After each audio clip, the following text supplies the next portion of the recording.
വ്യക്തിത്വത്തെ നെയ്തെടുക്കുന്നു. JBC, ബിന്ദുസ്, അൽത്തോബി, JB company ഉൽപ്പന്നം, ഈറോഡ്. വയനാട് ദുരന്തത്തിൽ മരണമടഞ്ഞ സഹോദരങ്ങളുടെ ആത്മാവിന് നിത്യശാന്തിക്കായി പാമ്പാടി ഐവർമഠത്തിൽ ചൊവ്വാഴ്ച കാലത്ത് ബലിതർപ്പണ ചടങ്ങുകൾ നടക്കും. ബുധനാഴ്ച ഉച്ചയ്ക്ക് 100 പേർക്ക് അന്നദാനവും ഒരുക്കിയിട്ടുണ്ട്. ദുരന്തത്തിൽ മരണമടഞ്ഞ മുഴുവൻ പേരും നമ്മുടെ സഹോദരങ്ങളാണെന്ന സങ്കല്പത്തിലാണ് ചടങ്ങുകൾ നടത്താൻ തീരുമാനിച്ചത്. അനന്തരാവകാശിയെ പോലും ബാക്കി വയ്ക്കാതെ കാലം തട്ടിയെടുത്ത മുഴുവൻ പേർക്കും ജാതി മത വർഗ വ്യത്യാസങ്ങളില്ലാതെ ബലികർമ്മങ്ങൾ നടത്തി മരണമടഞ്ഞവരുടെ മോക്ഷപ്രാപ്തിക്കായി പ്രാർത്ഥിക്കാൻ തിരുവില്ലാമല ഐവർമഠം കൃഷ്ണപ്രസാദ് വാര്യർ തീരുമാനിച്ചത്.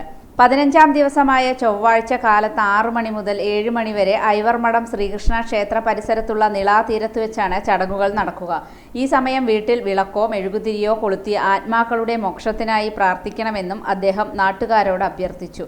16ാം ദിവസമായ ബുധനാഴ്ച ഐവർമഠം ശ്രീകൃഷ്ണ ക്ഷേത്രത്തിൽ വെച്ച് 100ഓളം പേർക്ക് അന്നദാനവും ഒരുക്കിയിട്ടുണ്ട്. ഇക്കാര്യങ്ങൾക്ക് ആരിൽ നിന്നും യാതൊരു സംഭാവനയും സ്വീകരിക്കുന്നതല്ലെന്നും ഐവർമഠം കൃഷ്ണപ്രസാദ് വാര്യർ അറിയിച്ചു. ഇതൊരു ചരിത്ര സംഭവം തന്നെയാണ്.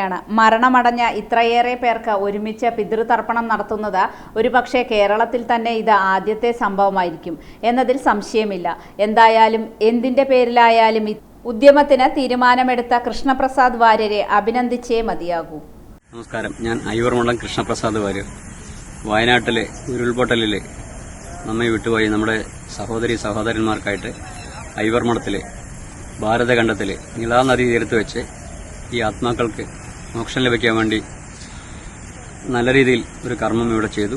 ഈ ആത്മാക്കൾക്ക് മോക്ഷം കൊടുക്കാൻ എല്ലാവരും ഒരുമിച്ച് പ്രാർത്ഥിച്ച് കർമ്മങ്ങൾ ചെയ്തു. ഈ സമയത്ത് എല്ലാ വീടുകളിലും വിളക്കോ മെഴുകുതിരിയോ കൊളുത്തി വെച്ച് അവനവന്റെ വിശ്വാസപ്രകാരം പ്രാർത്ഥിക്കുവാനും ഈ ആത്മാക്കൾക്ക് മോക്ഷം കൊടുക്കുവാനും എല്ലാവരോടും പറഞ്ഞിരുന്നു. ഈ കർമ്മം ഇപ്പോൾ ഇവിടെ അവസാനിച്ചു. നന്ദി, നമസ്കാരം. ശ്രീകൃഷ്ണ ഭഗവാനോട്, ജഗദീശ്വരനോട് ഈ ആത്മാക്കൾക്ക് മോക്ഷം കൊടുക്കണമെന്ന് എല്ലാവരും ഒന്നുകൂടെ പ്രാർത്ഥിക്കുക.